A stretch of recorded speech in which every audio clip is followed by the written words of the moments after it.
किसी भी देश या समाज की धरोहर उसके लिए न केवल गर्व का विषय है बल्कि आने वाली पीढ़ियों के लिए प्रेरणा का स्रोत भी होती है। ये धरोहरें ही हैं जो राजनीतिक, सामाजिक और सांस्कृतिक आदि सभी क्षेत्रों में नागरिकों का मार्ग प्रशस्त करती है। वैसे ये मुख्य रूप से दो प्रकार की होती है, मूर्त और अमूर्त। मूर्त धरोहर हमारी वे विरासत होती है जो दृश्यमान होती है, जिन्हें हम देख सकते हैं, यानी विशाल भवन, मंदिर, ऐतिहासिक स्थल, स्मारक, हस्तशिल्प, साहित्य, किले आदि। वहीं अमूर्त धरोहरें हमारी समृद्ध परंपरा, लोकगीत, लोक कथाएं, विश्वास, ज्ञान, भाषा और संस्कार आदि होती है। हालांकि संयुक्त राष्ट्र शैक्षिक, वैज्ञानिक एवं सांस्कृतिक परिषद ने धरोहरों को 3 प्रकार का बताया है: प्राकृतिक विश्व धरोहर श्रेणी, सांस्कृतिक विश्व धरोहर श्रेणी और मिश्रित विश्व धरोहर श्रेणी। इतिहास, सभ्यता, संस्कृति और हमारी पहचान को बनाए रखने में इन धरोहरों की भूमिका अत्यंत महत्वपूर्ण है। इसलिए इनके संरक्षण का दायित्व केवल सरकारों या यूनेस्को जैसी वैश्विक संस्थाओं का नहीं होना चाहिए, बल्कि प्रत्येक व्यक्ति को इनके संरक्षण को लेकर सावधान और जागरूक रहने की आवश्यकता है। देखा जाए तो ये धरोहरें किसी भी राष्ट्र के वर्तमान और भविष्य की नींव होती है। ये हजारों वर्षों के ज्ञान, अनुभव और स्मृतियों का अनमोल उपहार या कहे कि खजाना होती है। मानव समाज की सामाजिक एवं सांस्कृतिक विविधता का परिचायक भी होती है। हमारी धरोहर हमें इतिहास से जोड़ती है।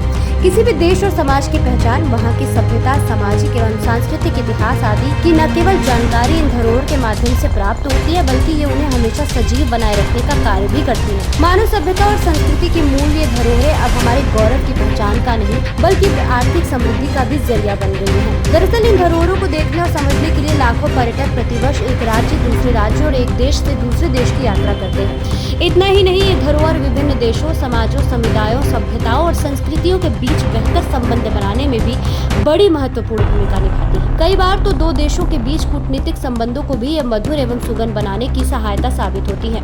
सच कहा जाए तो इन सभी विशेषताओं के कारण ही आज दुनिया भर में धरोहरों के प्रति लोगों की ओर से प्रायः सकारात्मक दृष्टिकोण अपनाए जाने लगे हैं। विश्व धरोहर दिवस की शुरुआत यूनेस्को द्वारा 1983 के अप्रैल महीने में स्वीकृत किए गए एक प्रस्ताव से हुई थी। इसके अंतर्गत अंतर्राष्ट्रीय स्मारक एवं स्थल परिषद की ओर से यह मांग की गई थी कि विश्व की सभी सांस्कृतिक, प्राकृतिक एवं मिश्रित धरोहरों के संरक्षण और उनके प्रति समान स्तर पर मानवीय जागरूकता का प्रचार प्रसार करने के लिए प्रत्येक वर्ष 18 अप्रैल को विश्व धरोहर दिवस मनाने का प्रावधान किया जाए। यूनेस्को ने भविष्य की पीढ़ियों को अपने पुरखों से मिली सांस्कृतिक धरोहरों से परिचय कराने तथा उनके प्रति प्रेम का भाव जगाने के लिए इस दिवस की रूपरेखा तैयार की और विश्व विरासत या धरोहर दिवस के रूप में इसे मान्यता प्रदान की थी।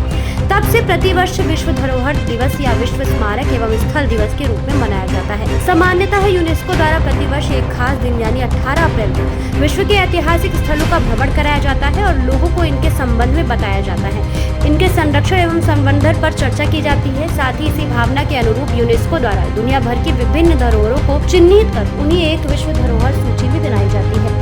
इस सूची में शामिल किए जाने वाली धरोहरों के संरक्षण के लिए यूनेस्को की ओर से सहायता भी दी जाती है। हालांकि विश्व धरोहर दिवस मनाने को लेकर पहला प्रयास 1972 में स्वीडन की राजधानी स्टॉकहोम में आयोजित एक अंतर्राष्ट्रीय सम्मेलन के दौरान किया गया, जब संयुक्त राष्ट्र की मौजूदगी में विश्व प्रसिद्ध भवनों एवं प्राकृतिक स्थलों की रक्षा के लिए चर्चा की गई। फिर एक प्रस्ताव पारित हुआ और विश्व के लगभग सभी देशों ने मिलकर दुनिया भर के ऐतिहासिक एवं प्राकृतिक धरोहरों को बचाने की शपथ ली। इस प्रकार यूनेस्को वर्ल्ड हेरिटेज सेंटर अस्तित्व में आया। उसके बाद 18 अप्रैल 1978 को पहली बार विश्व के कुल 12 स्थलों को विश्व विरासत स्थलों की सूची में शामिल किया गया। तब इस दिन को विश्व स्मारक दिवस के रूप में मनाया जाता था। बहरहाल भारत में यूनेस्को द्वारा स्वीकृत कुल 43 विश्व धरोहर स्थल है, जिनमें से 35 सांस्कृतिक महत्व के लिए नामित है, जबकि 7 स्थल प्राकृतिक सुंदरता के लिए विश्व भर में पहचाने जाते हैं। वहीं एक अन्य विश्व धरोहर स्थल को संस्कृति एवं प्रकृति के मिश्रित स्वरूप के लिए दुनिया भर में सराहा जाता है और वह है कंचनजंगा राष्ट्रीय उद्यान। दोनों में केवल 5 देश ऐसे हैं जिनके पास भारत से अधिक विश्व धरोहर स्थल मौजूद है।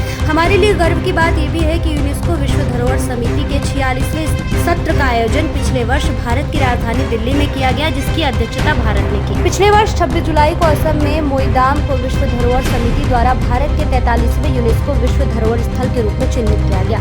यूनेस्को के विश्व धरोहर स्थलों में शामिल होने वाले असम के ये मोईदाम राज्य के पहले सांस्कृतिक स्थल है। चराईदेव या चराईदेव जिले में स्थित मोईदाम अहोम राजवंश के अहम स्थल है, जिनमें ताई अहोम के राजाओं और राजघराने के सदस्यों के अवशेष दफन। ये मोईदाम पिछले 6 शताब्दियों में अहोम राजवंश की सांस्कृतिक एवं वास्तुकला की प्रगति के प्रमाण रहे हैं। गौरतलब है कि यूनेस्को की विश्व धरोहर समिति उन स्थलों का चयन कर उन्हें चिन्हित करने का कार्य करती है, जिन्हें बाद में यूनेस्को के विश्व धरोहर स्थलों के रूप में सूचीबद्ध किया जाता है। विश्व धरोहर समिति में फिलहाल Bharat, Japan, Argentina, Italy, Jamaica, Belgium, Bulgaria, Greece, Kazakhstan, Kenya, Lebanon, Mexico, Qatar, दक्षिण कोरिया, रवांडा, सेनेगल, तुर्की, यूक्रेन, वियतनाम और जाम्बिया शामिल है। बहरहाल दिल्ली में संपन्न यूनेस्को विश्व धरोहर समिति के 46वें सत्र में विश्व धरोहर सूची में 24 नए धरोहर स्थलों को स्थान मिला है। अब यूनेस्को विश्व धरोहर सूची में अंकित स्थलों की कुल संख्या 1223 पर पहुंच गई है। इनमें 952 सांस्कृतिक, 231 प्राकृतिक और 40 मिश्रित धरोहर स्थल शामिल हैं। यूनेस्को की सूची में सबसे अधिक 59 स्थलों के साथ इटली पहले स्थान पर है, जबकि 57 स्थलों के साथ चीन का स्थान दुनिया में दूसरा है। वहीं भारत कुल 43 धरोहर स्थलों के साथ विश्व में छठे स्थान पर है।